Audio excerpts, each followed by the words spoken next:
Number 1. The storm. I was used to being left home alone at a very young age. I don't even really remember how young I was when it started. But my parents were both working parents and I was an only child, so it was just the way that things were. There were rules about what I could do while I was home alone, in order to not let people know that I was. And I always followed those rules because, since I'd been doing them since I was so young, they became second nature to me. When I finally had my own children, I had them follow different rules than I had, if they were ever home by themselves. My parents wanted me to make it look like there was no one at the house at all, so I kept the lights out, the drapes closed, and I didn't answer the phone or the door for any reason. So I was 11 years old when this happened. I don't remember what day it was, but it was one of those holidays that I got off of school but my parents still had to work. So I was home by myself the entire day. And although it was very bright early in the morning, around lunchtime, it began getting a little dark outside. I went and looked out the window, and I saw that a storm cloud was moving in. I really like those sort of days, so I decided to go and fix me a can of pasta, have my lunch, and watch the storm. While I was sitting there, I watched the lightning and listened to the thunder as it was getting closer and closer to the storm hitting. Normally, I would not be looking out the window while I was home by myself. It was one of the rules that I was pretty good at following. However, I love storms so much that I always had to watch them when they began rolling in. So that was a rule that I did occasionally break. Soon the rain started to fall pretty hard, and the storm was in full force. I can recall it like it was yesterday. It is so clear in my mind. The wind was pummeling the trees pretty hard. I even saw some objects being blown around in the wind, too. At one point, a medium-sized trash can went tumbling down the streets. I saw the strangest thing happen. There was a man in a black raincoat or trench coat, and he was walking down the street. I found this really weird because of how hard it was raining, and how hard the wind was blowing. Not to mention how dark it was outside. I could only imagine that he absolutely had to be out there for some reason, because no one in their right mind would be walking around after that. I was so curious that I kept watching the guy, as he was coming closer to the part of the street that my house was on. I couldn't really make out any of his features because he was wearing a hat too. The only thing odd was that he wasn't carrying an umbrella, which seemed really weird given the circumstances. One thing I did notice, though, was that he kept looking from side to side as he walked down the street. I guess he was looking for something, though. Like maybe he was looking for a certain address or something? While he was walking by my house, he turned his head and looked over in my general direction. And when he did, I tried to hide behind the drapes, hoping that he hadn't seen me. And I knew that I should have kept myself hidden behind the drapes, but I was so curious about him that I had to look out again. When I looked out, I noticed that the guy looked like he had hurt himself or something. He was crouched over and looked like he was holding his leg. There was still a lot of debris blowing down the street, so I figured that he must have gotten hit by something. Now, I was faced with a really bad choice. I normally would only be at home and keep the fact that I was there alone a secret. But this guy might have been seriously hurt by whatever had hit him in the leg. He might have needed an ambulance or something. Plus, I figured he may have seen me when he looked over at the house, so he might have already figured out that someone was there. I decided to go out and ask the guy if I needed to call an ambulance or something for him. It was in the middle of the day, so I figured that I would be safe doing so. So I grabbed my umbrella and put my shoes on. I walked outside, closed the door behind me, and carefully walked out to where the guy was kneeling. I couldn't hear much of anything over the wind and storm, so I had no idea if he was moaning or groaning in pain or anything.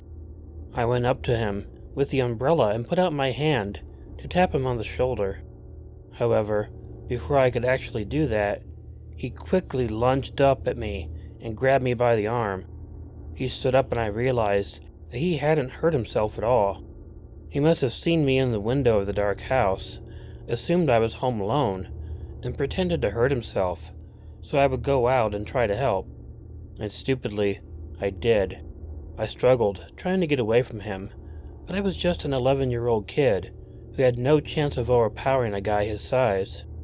And I began screaming for help, hoping that someone would hear me since it was a day off of school.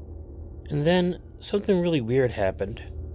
I heard this really loud barking sound and watched as a German shepherd came running across the street.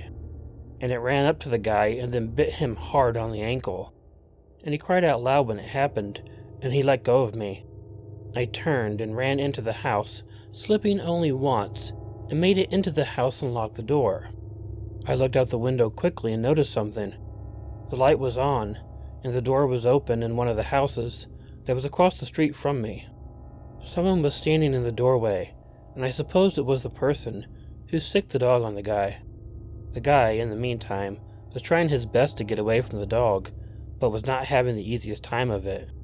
He was eventually able to free himself and run down the street, but this was not before the police car sirens could be heard on their way. The lady who lived across the street was a teacher and off work that day, and she had heard me scream when the guy grabbed me, so she unleashed her dog on him, so she may have saved my life.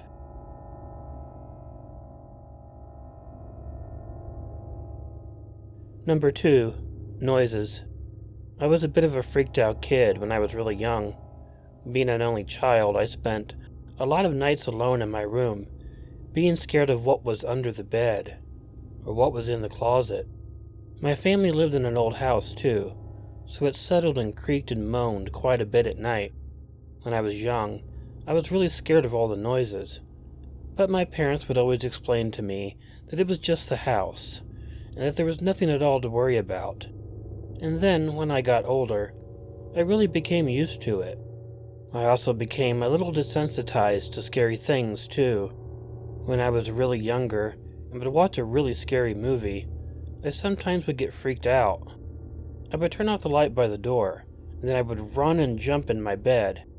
I was scared for quite a while that something would grab my leg if I went too slowly. But around the time I was 13 years old, I stopped thinking about things like that. I just got used to the dark, and it didn't scare me at all. One thing, though, is that my parents wouldn't leave me home by myself at all when I was younger. If they were going somewhere, I would go with them. If for some reason I couldn't go with them, I would spend my time at a friend's house. This pretty much continued for most of my young life, all the way up until I was in my early teens. And that was when my parents decided that I could begin staying home by myself. I guess the first time I stayed home by myself overnight, I can admit that a lot of those old childhood fears resurfaced a little. I began to get weirded out by the noises that I had gotten accustomed to, and I started getting a little worried about the things being under the bed or in the closet. But it really wasn't so bad, and it didn't last so long. I was eventually just as accustomed to it when my parents were not at home, as much as I had been when they were at home. When I was 15, my parents were going to be away for an evening. They wouldn't be back until the following late morning. It was cool for me because it was a Friday night, so I didn't have to be up until the next morning. Not going to be cliché here, I didn't keep up all night watching horror movies or anything like that. I actually didn't become a fan of horror at all until recent years.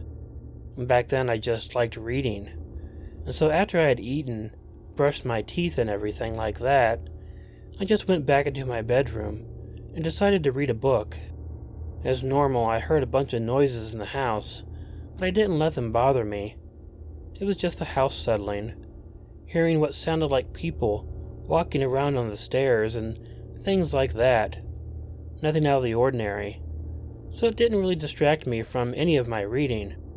It was while I was reading that I began seeing flashes outside the window. I didn't normally follow the weather back then, so I had no idea that a storm had been rolling in, and I normally didn't spend a lot of time home by myself when there was a storm, so I was a bit more freaked out than I normally would have been, but I didn't let it get me down. I had a good book, and I was reading. What pulled me out of my book, though, was a sound unlike anything I had ever heard before. It sounded like a freight train was running through the neighborhood. I jumped up and ran over to the window to look outside. However, I didn't see whatever it was that was making the noise. I flipped on the television in my bedroom to realize that there was a tornado warning in the area.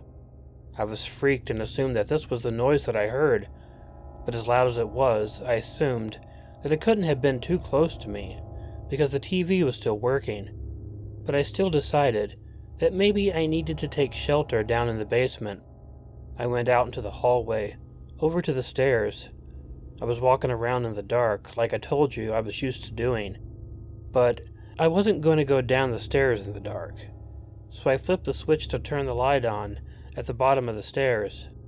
When the light came on, the strangest thing happened. I heard someone exclaim something from in the living room. "Holy shit!"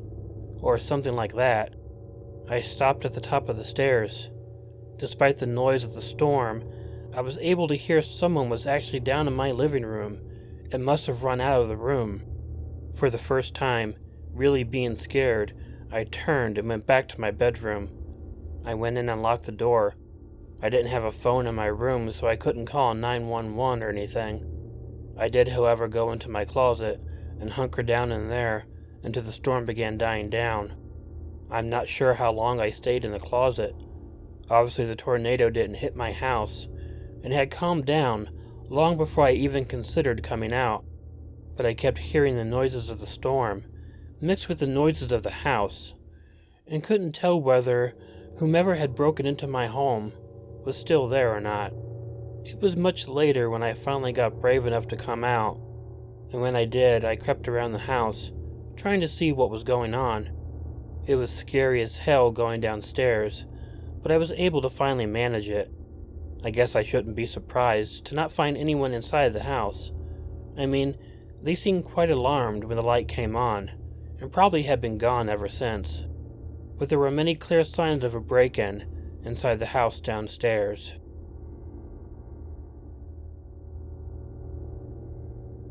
Number 3.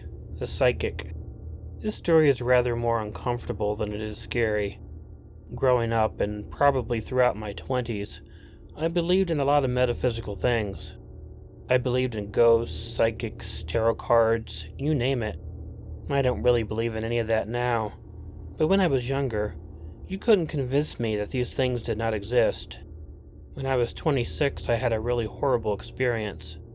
It was a bunch of drama that I really don't want to go into. However, as I tried to move past it, I began seeing that it affected the rest of my life pretty badly. Basically, an ex of mine was very fascinated with a guy who liked me, so they spread some rumors and lies about the guy in order to keep me away from him, so my ex could try and have him. But it all backfired when, out of concern, I told the guy who liked me what had been said. He didn't believe me, and I got completely ostracized from my entire group of friends. It was terrible. I tried to move on and meet new people. However, it was not going very easy. I met some new guys and went on some dates, but everything seemed to always end in a similar way. And my brain at the time noticed these patterns and tried to put a story behind them. I started believing I was cursed or something like that, so I decided to go see a psychic. I didn't know what to expect because I'd never been to one before. I myself was a reader of tarot cards though, so I pretty much knew what the cards stood for, how to lay them out, and how to read them. I don't know the ethnicity of the old fortune teller that I went to, but she was pretty old, and she had a strong accent of some sort. And I went in, and made a pretty stupid mistake right off the bat. I told her what had been going on in my life, and how things had been really bad, and I was wondering if she could tell me why things were going bad, and what I could do in order to make them go right again. My mistake, obviously, was giving her too much information. She began reading my tarot cards, and while she did, I realized that she was completely making everything up as she went along, so it would fit into the story that I had told her. So of course, I felt really bad and realized that she was not going to try and help me in any way. She told me that there was these two people who were really against me and that they had put some sort of a curse over me.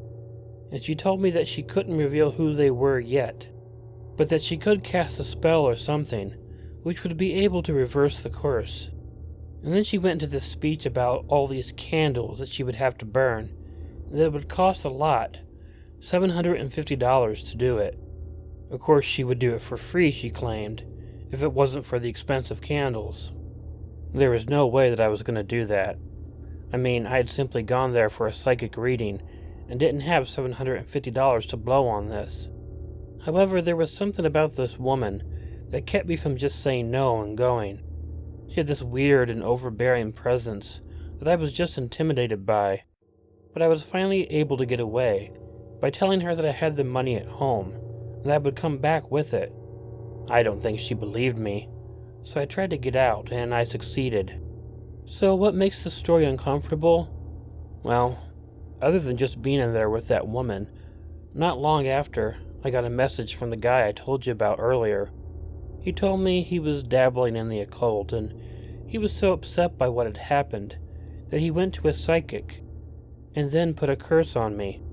He apologized for that, and for everything else that happened. And out of curiosity, I asked him about the psychic that he went to, and he told me, and it happened to be the same woman who I had gone to see. Apparently, when she heard my story, she was aware that I was the person that the other guy wanted to put the curse on. For a quick moment, I almost believed in curses, until I found out that it was just a scam, and she was trying to fleece me out of money.